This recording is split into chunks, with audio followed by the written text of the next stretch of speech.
সাদা বলের ক্রিকেট অর্থাৎ ওয়ানডে ক্রিকেট এবং টি-20 ক্রিকেটে সাম্প্রতিক সময়ে যে ধরনের দুরবস্থার মধ্য দিয়ে যাচ্ছিল বাংলাদেশ ক্রিকেট দল, তাতে করে সাদা বলের ক্রিকেটে একটি জয় খুব বেশি প্রয়োজনীয় ছিল বাংলাদেশের জন্য।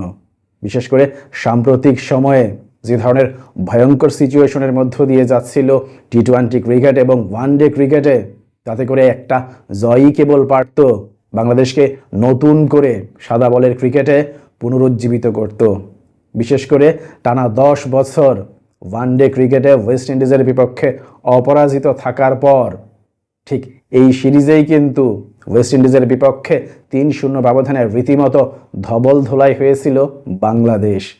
তারও আগে আমরা যদি টি-20 ক্রিকেটের দিকে তাকাই, আজকের এই টি-20 ম্যাচের আগে বাংলাদেশ নিজেদের সর্বশেষ 5টি টি-20 ম্যাচেই পরাজিত হয়েছিল।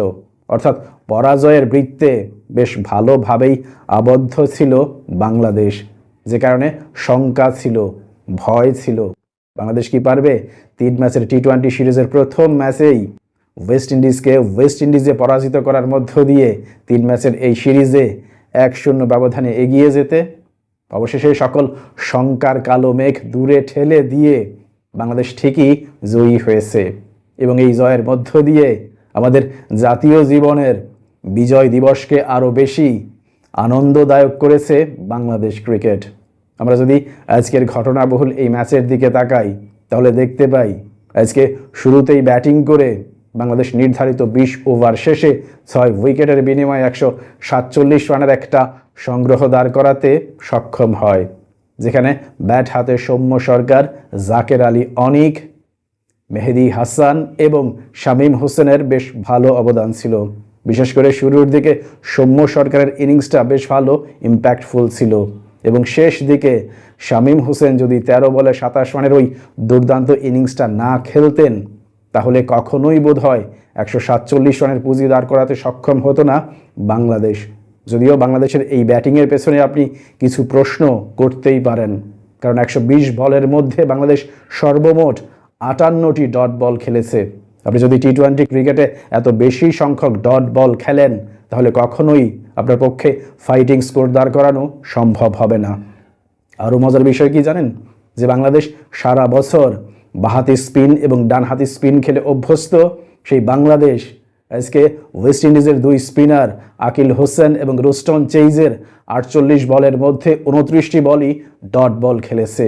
এটা কখনোই বাংলাদেশের ক্রিকেটীয় প্রেক্ষাপটে মেনে নেওয়া যায় না।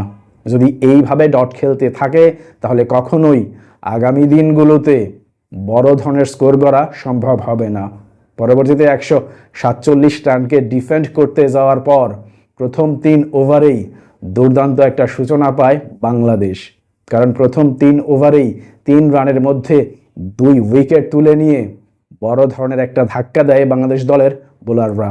বিশেষ করে শুরুর দিকের স্পেলে শেখ মেহেদী হাসান ছিলেন রীতিমতো দুর্দান্ত, যিনি টানা 4 ওভারের স্পেলে 13 রানের বিনিময়ে 4 উইকেট শিকার করে ওয়েস্ট ইন্ডিজের ব্যাটিং মেরুদণ্ড রীতিমতো ভেঙে দেন।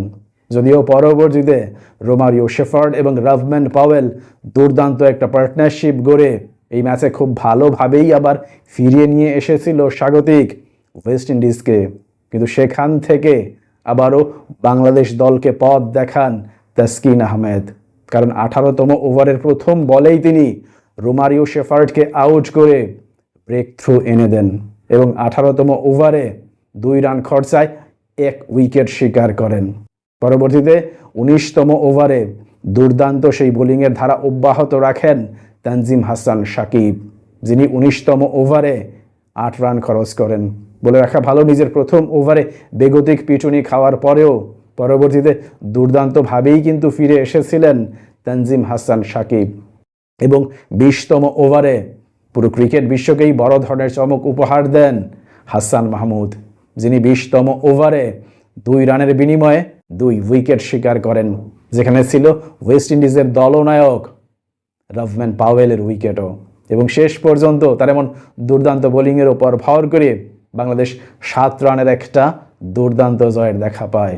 প্রশ্ন হচ্ছে, বাংলাদেশ দল কি পারবে প্রথম ম্যাচে পাওয়া এই জয় সিরিজের বাকি 2 ম্যাচেও ধরে রাখতে, কিংবা আজকের এই দুর্দান্ত জয় সম্পর্কে আপনার কোনো মন্তব্য থাকলে অবশ্যই তা কমেন্ট বক্সে লিখে জানান। ভালো থাকবেন সবাই।